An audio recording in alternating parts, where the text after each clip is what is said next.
আসসালামু আলাইকুম ওয়া রাহমাতুল্লাহি ওয়া বারাকাতুহু। আলহামদুলিল্লাহি রাব্বিল আলামিন ওয়াল আকিবাতু লিল মুত্তাকিন ওয়াস সালাতু ওয়াস সালামু আলা সাইয়্যিদিল মুরসালিন নবিয়িনা মুহাম্মদ ওয়া আলিহি ওয়া সাহবিহি আজমাইন।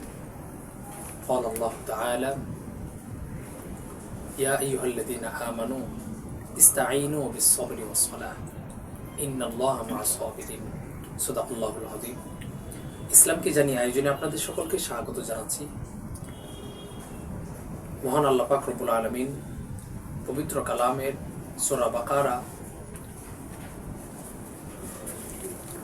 আয়াতে আল্লাহ পাক রব্বুল আলামিন বিশেষভাবে যে গুরুত্বপূর্ণ একটি মেসেজ দিয়েছেন।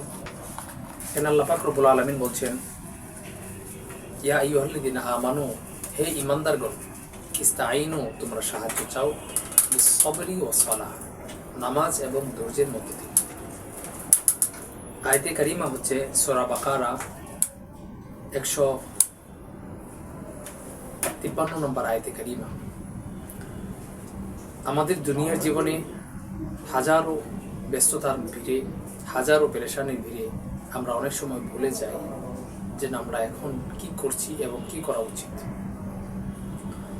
আল্লাহ পাক রব্বুল আলামিন আমাদেরকে যত মুসিবতই দেন না কেন, সেই মুসিবত থেকে আল্লাহ পাক রব্বুল আলামিন একমাত্র পারেন আমাদেরকে উদ্ধার করতে। আমাদের দুনিয়ার জীবনে আমরা যা কল্পনা করি, অনেক সময় দেখা যায় একরকম আমরা আশা করি, ভিন্ন রকম হয়। একরকম আশা করি, তার ভিন্ন রকম আমরা ফল পাই। মাঝে মধ্যে এমন সময় আসে যখন দেয়ালে পিঠ লাগার মতো অবস্থা, অর্থাৎ দু চোখে সমস্ত রাস্তা দেখি তখন বন্ধ। আমরা কঠিন পরিস্থিতির মধ্যে পড়ার পরেও একমাত্র আল্লাহ পাক রব্বুল আলামিনের সামনে যদি আমরা দাঁড়িয়ে যাই, ওযু করে নামাজের মধ্যে যদি আমরা দাঁড়িয়ে যাই এবং আল্লাহর কাছে যদি সাহায্য চাই, আল্লাহ পাক রব্বুল আলামিন এমন জায়গা থেকে আমাদের জন্য দোয়ার খুলে দিবেন যেখানে আমরা কল্পনাও করতে পারি না। আল্লাহ পাক রব্বুল আলামিন যদি কোনো বান্দাকে যদি বাঁচাইতে চান, তাহলে এমনভাবে তিনি বাঁচাইতে পারেন যেভাবে কোনো মানুষ চিন্তাও করতে পারে না, সাধারণ থেকে সাধারণ। রাসূলুল্লাহ সাল্লাল্লাহু আলাইহি ওয়াসাল্লাম মক্কা থেকে যখন মদিনায় হিজরত করেন, সে ঘটনা আপনারা জানেন। তো সেখানে নামে মাত্র একটা, যেখানে তিনি অবস্থান করেছিলেন, সেখানে নামে মাত্র মাকড়সার জাল। তো এটা কতটা শক্তিশালী, একেবারেই নরম। তাহলে আল্লাহ পাক রব্বুল আলামিন সেখানে সেই ইসলামের শত্রুদের হাত থেকে আল্লাহ পাক রব্বুল আলামিন ওনাকে বাঁচিয়েছিলেন।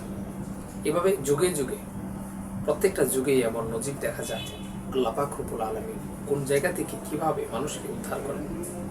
এজন্য আমরা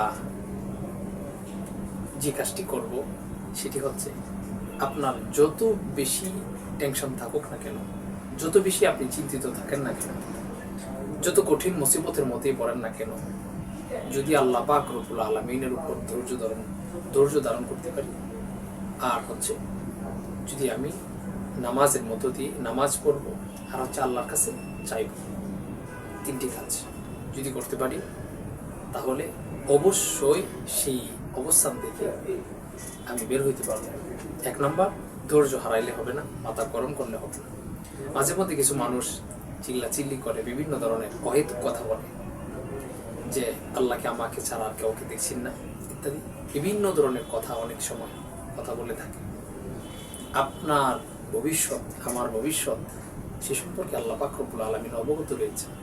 সুতরাং আমার ভবিষ্যতে কোনটা আমার জন্য কল্যাণময় হবে সেটা আল্লাহ পাক রব্বুল আলামিন একমাত্র জানেন, আর কোনটা আমার জন্য অকল্যাণ হবে সেটা একমাত্র আল্লাহ পাক রব্বুল আলামিন ভালো জানেন। সেই জন্য আল্লাহ পাক রব্বুল আলামিন বান্দার ভালোর জন্য অনেক সময় যে কাজ করে থাকেন, অনেক সময় পরীক্ষার মধ্য দিয়ে অনেক মানুষ এটা উপলব্ধি করতে পারে না। এই জন্য অবস্থা যাই হোক, আমি যত কঠিন মুসিবতেই পড়ি না কেন, আমি আল্লাহর উপর সবর করব। আমাদের জীবনের চলার পথে এমন অনেক ঘটনাই ঘটে যায় যা আমরা আশা করি না কিন্তু হয়ে যায়। এই জন্য সর্ব অবস্থায় আল্লাহর উপর ধৈর্য ধারণ করা। এই কথাটা এই জন্য বলা প্রত্যেকজনের জীবনে উন্নতি অনুন্নতি, সাফল্য ব্যর্থতা প্রত্যেকের জীবনে আছে। এমন কোনো মানুষ নাই যার জীবনে কোনো ব্যর্থতা নাই। প্রত্যেকটি মানুষের জীবনে সাফল্যের আড়ালে শত শত ব্যর্থতা আর লুকিয়ে আছে। সুতরাং আপনি যদি চান যে জীবনের প্রত্যেকটি মিশন সফল হবে, প্রত্যেকটি স্বপ্ন বাস্তবায়ন হবে, কোনোদিনও সম্ভব না। আল্লাহ পাক রব্বুল আলামিন আমাদের জন্য ক্ষণিকের সাময়িক অল্প একটু সময় দিয়ে আমাদেরকে দুনিয়াতে পাঠিয়েছেন, আর আমরা পাহাড় পরিমাণ স্বপ্ন দেখি।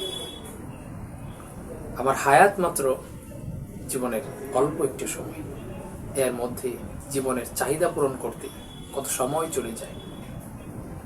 সেই জন্য আমরা যদি আমাদের জীবনের চলার পথে কাঙ্ক্ষিত অকাঙ্ক্ষিত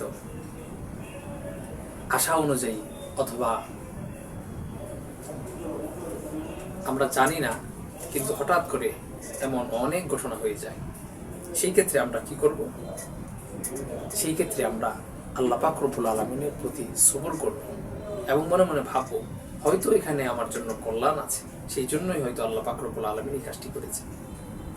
হয়তো আমার জন্য এই কাজটি হয়েছে, এখানে আমার হয়তো কল্যাণ আছে, আল্লাহ হয়তো কল্যাণ রেখেছে। অথবা মনে করব যে আল্লাহ পাক রব্বুল আলামিন আমাকে পরীক্ষা নিচ্ছেন, সুতরাং আমার কাজ হচ্ছে সবর করা।